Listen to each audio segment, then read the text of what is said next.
தளபதி விஜய் அவர்களுக்கு மக்கள் எதிர்பார்த்த ஒரு வெற்றி கிடைச்சிருக்கு. எல்லோருமே வந்து கொண்டாடிக்கிட்டு இருக்காங்க. எல்லோருமே அவங்களுடைய வாழ்த்துக்களை வந்து தெரிவிச்சுக்கிட்டு இருக்காங்க. இந்த நிலையில் மே 4 நம்ம த்ரிஷா அவர்களுக்கு வந்து பிறந்த நாள் இல்லையா?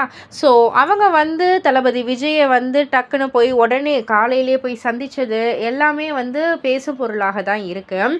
இதுக்கே இன்னும் சொல்லணும்னா விடியற் காலையில் வந்துட்டு திருப்பதியில் ஏழுமலையான் தரிசனம் பண்ணியிருக்காங்க.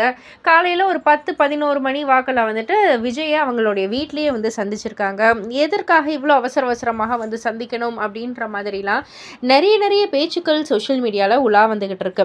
இந்த நிலையில் நம்ம நெட்டிசன்ஸ்கள் சும்மா இருப்பாங்களா, எப்படிலாம் பேசியிருப்பாங்கன்னு உங்களுக்கே தெரியும். ஸோ நெட்டிசன்ஸ்லாம் வந்து பேசுகிறத தவிர்த்து இப்போது செலிப்ரிட்டிஸும் வந்து ஒரு சில வாழ்த்துக்களை வந்து வேறு மாதிரி வந்து சொல்லியிருக்காங்க த்ரிஷாவுக்கு. அதாவது நம்ம ராதிகா மேம் எடுத்துக்கிட்டிங்கன்னா த்ரிஷாவுக்கு வந்துட்டு ஹாப்பி பர்த்டே டியர் அப்படின்னு வந்து சொல்லிட்டு வாட் அ கிஃப்ட் அப்படின்ற மாதிரி சொல்லியிருக்காங்க. என்ன மாதிரியான ஒரு கிஃப்ட் உனக்கு கிடைச்சிருக்கு இந்த ஒரு பர்த்டேல அப்படின்ற மாதிரி தான் சொல்லியிருக்காங்க. ஸோ தாவேகா வெற்றி, தளபதி விஜயோடைய வெற்றியை தான் அவங்க வந்து கிஃப்டாக சொல்லியிருக்காங்க. அதே போலவே இன்னொரு ஆக்ட்ரஸும் வந்து சொல்லியிருக்காங்க. மஞ்சு லக்ஷ்மி அவர்களும் வந்து சொல்லியிருக்காங்க.